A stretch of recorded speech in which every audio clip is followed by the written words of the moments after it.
বন্ধুরা, বিশ্বের বুকে ভারত এমন এক অভূতপূর্ব শক্তি প্রদর্শন করেছে যা দেখে স্তম্ভিত হয়ে গেছে পশ্চিমা বিশ্বের বড় বড় প্রযুক্তি নির্ভর পরাশক্তিগুলো। যেসব প্রযুক্তি গড়ে তুলতে আমেরিকা, দক্ষিণ কোরিয়া কিংবা ইউরোপের শিল্পোন্নত দেশগুলো বছরের পর বছর ব্যর্থ হয়ে আটকে রয়েছে, ঠিক সেই কঠিন প্রযুক্তি নিজেদের মাটিতে সম্পূর্ণ দেশীয় গবেষণায় তৈরি করে বিশ্বকে চমকে দিয়েছে আমাদের ভারত। এটি কেবল একটি যন্ত্র বা ইঞ্জিনিয়ারিংয়ের তৈরি কোনো সাধারণ কাঠামো নয়, এটি ভারতের এনার্জি সিকিউরিটি বা শক্তি নিরাপত্তার ক্ষেত্রে এক বিরাট বিপ্লব। বিশ্ব রাজনীতির অলিন্দে যেখানে ক্ষমতার টানাটানি চলে, সেখানে ভারত নিজের শক্তি দিয়ে প্রমাণ করে দিল যে প্রযুক্তির লড়াইয়ে ভারত আর কারো মুখাপেক্ষী নয়। নমস্কার বন্ধুরা, আমি সুশোভন।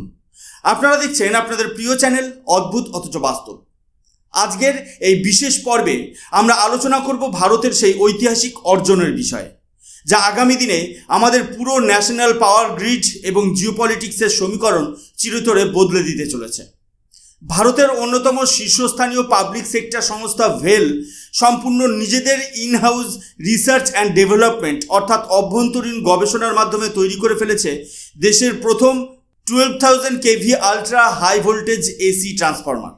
শুধু তৈরিই নয়, দেশের পাওয়ার সেক্টরের সেন্ট্রাল ইউটিলিটি সংস্থা পাওয়ার গ্রিডের নিয়ন্ত্রণে থাকা মধ্যপ্রদেশের বিনাতে অবস্থিত 1200 kV ন্যাশনাল টেস্ট স্টেশনে এই সুবিশাল ট্রান্সফরমারটি সফলভাবে ইনস্টল এবং কমিশনিং করে ভারতের জাতীয় গ্রিডে যুক্ত করে দেওয়া হয়েছে। এর মাধ্যমে ভারত বিশ্বমঞ্চে সেই অতি অভিজাত ক্লাবে প্রবেশ করল, যেখানে পুরো বিশ্বে ভারতসহ গুটিকতক মাত্র কয়েকটি দেশের নাম রয়েছে। খবরটি শুনে হয়তো সাধারণ একটি টেকনিক্যাল আপডেট বলে মনে হতে পারে, কিন্তু আসল রহস্য লুকিয়ে রয়েছে এর ভেতরের অঙ্কে। কেন আমেরিকা বা ইউরোপের মতো উন্নত দেশগুলো আজও এই 1200 kV ultra high voltage transformer নিজেদের গ্রিডে সফলভাবে যুক্ত করতে পারল না? কেন এই একটিমাত্র ট্রান্সফরমার ভারতের কোনায় কোনায় থাকা মেগা সোলার পার্ক এবং উইন্ড এনার্জি প্রজেক্ট থেকে উৎপাদিত বিদ্যুৎ কোনো অপচয় ছাড়াই দিল্লি, মুম্বাই বা বেঙ্গালুরুর মতো মেগাসিটিতে পৌঁছে দিতে গেম চেঞ্জার হতে চলেছে? আর কেনই বা একটি ট্রান্সফরমার তৈরি করে তা গ্রিডে চালু করতে ভারতের বিজ্ঞানীদের দীর্ঘ 15 বছর ধরে একনিষ্ঠভাবে পরীক্ষা চালিয়ে যেতে হলো? আজকের এই পুরো ভিডিওতে আমরা কোনো কাল্পনিক গল্প বা অনুমানের উপর দাঁড়িয়ে কথা বলবো না। আজ আমরা কথা বলবো নিটোল বাস্তব এবং ভারতের আত্মনির্ভর হয়ে ওঠার পেছনে থাকা কঠিন প্রযুক্তির ইতিহাস নিয়ে। তাই ভিডিওটি 1 সেকেন্ডও স্কিপ না করে শেষ পর্যন্ত দেখুন, কারণ আজকের ভারত কিভাবে বিশ্বমঞ্চে বিশ্বগুরু হয়ে ওঠার পথে এগোচ্ছে তা বোঝা প্রতিটি ভারতবাসীর জন্য অত্যন্ত প্রয়োজনীয়। বন্ধুরা, আপনারা স্ক্রিনে দেখতে পাচ্ছেন ভেলের সেই অফিসিয়াল ঘোষণা, যেখানে পরিষ্কার লেখা রয়েছে BHEL তাদের ভোপাল প্ল্যান্টে সম্পূর্ণ নিজস্ব গবেষণায় ভারতের প্রথম 1200 kV ultra high voltage AC transformer তৈরি করেছে। এখানে খুব সহজ ভাষায় বোঝা যাক এই 1200 kV ট্রান্সফরমার জিনিসটা আসলে কি এবং এর প্রয়োজনীয় বা কেন পড়ছে। দেখুন, আমাদের অনেকেরই মনে হয় যে বিদ্যুৎ বা ইলেকট্রিসিটি জেনারেশন বা বিদ্যুৎ উৎপাদন করাই হয়তো সবচেয়ে কঠিন কাজ, কিন্তু বাস্তব তা বলে না। আধুনিক প্রযুক্তির যুগে সৌরবিদ্যুৎ, বায়ুবিদ্যুৎ, পারমাণবিক বিদ্যুৎ কিংবা জলবিদ্যুৎ কেন্দ্র থেকে বিদ্যুৎ তৈরি করা এখন তুলনামূলকভাবে সহজ, কিন্তু আসল চ্যালেঞ্জ বা আসল পরীক্ষা শুরু হয় তখন যখন সেই বিদ্যুৎকে হাজার হাজার কিলোমিটার দূরে দেশের এক প্রান্ত থেকে অন্য প্রান্তে ট্রান্সমিট বা সরবরাহ করা হয়। বিদ্যুৎ পরিবহনের সময় পরিবাহী তারের রোধ বা রেজিস্ট্যান্সের কারণে প্রচুর পরিমাণে বিদ্যুৎ তাপ হিসেবে বাতাসে নষ্ট হয়ে যায়। একে বিজ্ঞানের ভাষায় বলা হয় ট্রান্সমিশন লস। বিষয়টি একটি সহজ বাস্তব উদাহরণের সাহায্যে বোঝা যায়। ধরুন, আপনাকে এক বালতি জল অনেক দূর থেকে হেঁটে নিয়ে যেতে হবে।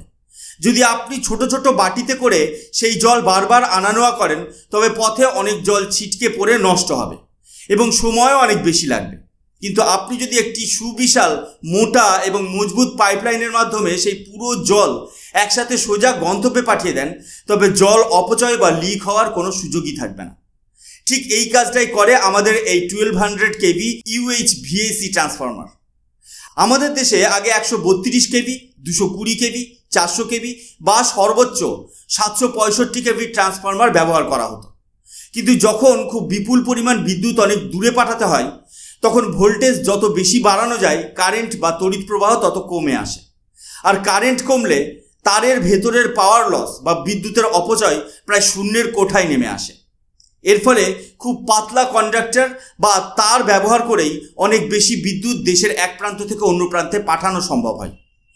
নিউজ ভারতীর এই প্রতিবেদনে স্পষ্ট উল্লেখ করা হয়েছে কিভাবে বিএইচইএল বা ভেলের এই দেশীয় উদ্ভাবন ভারতকে বিশ্বের এক অত্যন্ত স্বনামধন্য এবং এক্সক্লুসিভ গ্লোবাল ক্লাবে পৌঁছে দিয়েছে। জিওপলিটিক্স এবং কৌশলগত দিক থেকে এই অর্জনের গুরুত্ব অপরিসীম। আপনি শুনলে অবাক হবেন, পুরো বিশ্বের মধ্যে ভারত সহ মাত্র 4টি দেশ রয়েছে যারা এই 1200 কেভি আলট্রা হাই ভোল্টেজ প্রযুক্তিতে কাজ করতে সক্ষম হয়েছে। এক, চায়না। তারা তাদের বাণিজ্যিক গ্রিডে এই ধরনের উচ্চ ভোল্টেজ ব্যবস্থার ব্যবহারে এগিয়ে রয়েছে। 2, জাপান, যারা এখনও এটি নিয়ে গবেষণা এবং টেস্টিং পর্যায়ে রয়েছে। 3, রাশিয়া, যাদের কাজ এখনও মূলত রিসার্চ বা গবেষণা স্তরে সীমাবদ্ধ। 4, ইন্ডিয়া। ভারত কেবল এটি সফলভাবে তৈরিই করেনি, বরং নিজস্ব জাতীয় গ্রিড অর্থাৎ পাওয়ার গ্রিডের টেস্ট স্টেশনে তা সফলভাবে ডিপ্লয় অ্যান্ড কমিশন করে ব্যবহারিক রূপ দিয়েছে। এখানেই তৈরি হয় মূল পার্থক্য। কোনো একটি প্রযুক্তি ল্যাবরেটরিতে তৈরি করা আর তাকে বাস্তবে দেশের মূল বিদ্যুৎ নেটওয়ার্কে যুক্ত করে দেওয়া, এর মধ্যে আসমান জমিন ফারাক থাকে। আমেরিকা, দক্ষিণ কোরিয়া কিংবা জার্মানির মতো ইউরোপের বড় বড় শিল্পোন্নত দেশগুলো আজ পর্যন্ত এই 1200 কেভি এসি ট্রান্সমিশন প্রযুক্তি নিজেদের দেশে সফলভাবে কার্যকর করতে পারেনি। ভারত সেই অসম্ভবকে সম্ভব করে দেখিয়ে দিয়েছে। এটি আন্তর্জাতিক জিওপলিটিক্সের আঙিনায় ভারতের প্রযুক্তিগত সার্বভৌমত্ব বা টেকনোলজিক্যাল সভারেনিটিকে এক নতুন উচ্চতায় নিয়ে গেছে। ভোপাল ট্রিবিউনের এই রিপোর্টটিতে তুলে ধরা হয়েছে ভেলের ভোপাল প্ল্যান্টের প্রকৌশলী ও বিজ্ঞানীদের সেই অবশেষ্য লড়াইয়ের গল্প। এই বিশাল 330 MVA ক্ষমতার ট্রান্সফরমারটি তৈরি করা মোটেই কোনো সহজ কাজ ছিল না। আমাদের বিএইচইএল এর ইঞ্জিনিয়ারদের এই ডিজাইন এবং ম্যানুফ্যাকচারিংয়ের সময় চরম সব প্রতিকূলতার মুখোমুখি হতে হয়েছে। ভোল্টেজ যখন 1200 কেভি বা 12 লাখ ভোল্টে নিয়ে যাওয়া হয়, তখন তার ভেতরের ইনসুলেশন সিস্টেম বা নিরোধক ব্যবস্থা অবিশ্বাস্য রকমের জটিল হয়ে পড়ে। ট্রান্সফরমারটির ভেতরে তৈরি হয় প্রচণ্ড ইলেকট্রোম্যাগনেটিক ফোর্স এবং প্রচণ্ড উত্তাপ। যদি ভেতরের ইনসুলেশন সামান্যতম দুর্বল হতো, তবে মুহূর্তের মধ্যে কোটি কোটি টাকার এই যন্ত্রটি পুড়ে ছাই হয়ে যেতে পারত। তাছাড়া এর সবচেয়ে কঠিন ধাপ ছিল এর টেস্টিং ফেজ বা পরীক্ষা নিরীক্ষা। এত উচ্চ ভোল্টেজের ট্রান্সফরমার টেস্ট করার মতো অবকাঠামো বা ল্যাবরেটরি পুরো পৃথিবীতে হাতে গোনা কয়েকটি মাত্র রয়েছে।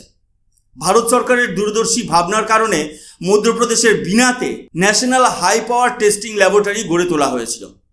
এই পুরো যাত্রার ইতিহাসটা একবার দেখুন। 2009 সাল ভারত সরকার এবং ভেল এই 1200 কেভি অতি উচ্চ ভোল্টেজ ট্রান্সফরমার তৈরির উচ্চাকাঙ্ক্ষী প্রজেক্ট হাতে নেয়। 2011 সাল, মাত্র 2 বছরের মধ্যে আমাদের দেশীয় বিজ্ঞানীরা এর প্রথম প্রোটোটাইপ ডিজাইন ও ম্যানুফ্যাকচার করে ফেলেন। 2011 থেকে 2026 সাল, পরবর্তী দীর্ঘ 15 বছর ধরে টানা কঠোর টেস্টিং, সেফটি চেক এবং বিভিন্ন আবহাওয়ায় এর কার্যকারিতা পরীক্ষা করা হয়। 2026 সাল, অবশেষে সমস্ত পরীক্ষায় উত্তীর্ণ হয়ে এই ট্রান্সফরমার আনুষ্ঠানিকভাবে ভারতের জাতীয় বিদ্যুৎ গ্রিডে যুক্ত করা হয়। 15 বছরের এই দীর্ঘ ধৈর্য, নিষ্ঠা এবং পরিশ্রম প্রমাণ করে যে ভারতের আত্মনির্ভর ভারত অভিযান কেবল একটি মুখের স্লোগান নয়, এটি এক বাস্তব সত্য। কনস্ট্রাকশন উইক ইন্ডিয়ার এই আর্টিকেলে পরিষ্কারভাবে বোঝানো হয়েছে যে ভারতের জাতীয় গ্রিড নেটওয়ার্কের জন্য এই ট্রান্সফরমার কতটা বড় বিপ্লব আনতে চলেছে। আসুন এবার বোঝার চেষ্টা করি ভূরাজনীতি বা জিওপলিটিক্স এবং ভারতের ভবিষ্যতের অর্থনীতির উপর এর প্রভাব কতটা গভীর হতে পারে। আমরা সবাই জানি ভারত বর্তমানে দ্রুত গতিতে রিনিউয়েবল এনার্জি বা নবায়নযোগ্য শক্তির দিকে এগিয়ে চলেছে। ভারতের রাজস্থান ও গুজরাটের মরুভূমিতে সুবিশাল সোলার পার্ক গড়ে উঠেছে। লাদাখের দুর্গম পার্বত্য এলাকায় বিশাল সৌর বিদ্যুৎ প্রকল্প হচ্ছে। তামিলনাড়ু ও কর্ণাটকের উপকূলে অফশোর উইন্ড এনার্জি প্রজেক্ট তৈরি হচ্ছে। কিন্তু চিন্তা করে দেখুন, মরুভূমি, পাহাড় বা সমুদ্র উপকূলে যেখানে এই বিদ্যুৎ তৈরি হচ্ছে, সেখানে কি বড় বড় শিল্প কারখানা বা কোটি কোটি মানুষের বাস? না। বিদ্যুৎ ব্যবহারের বড় কেন্দ্র বা ডিমান্ড সেন্টার হলো দিল্লি, মুম্বাই, কলকাতা, বেঙ্গালুরু বা হায়দ্রাবাদের মতো বড় বড় মেগা সিটিগুলো।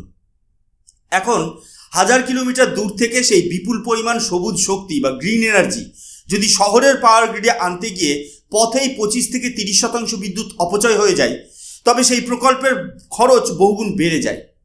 ভেলের তৈরি এই 12,000 KV ultra high voltage transformer আসলে আমাদের দেশের সেই সমস্যাকে গোড়া থেকে নির্মূল করে দিল। এই প্রযুক্তির সাহায্যে এখন অত্যন্ত কম খরচে এবং নগণ্য অপচয়ে দেশের যে কোনো প্রান্ত থেকে বিদ্যুৎ অন্য যে কোনো প্রান্তে ট্রান্সমিট করা যাবে। এর ফলে ভারতের গড়ে তোলা গ্রিন এনার্জি করিডোর প্রকল্প এক অভূতপূর্ব গতি পাবে।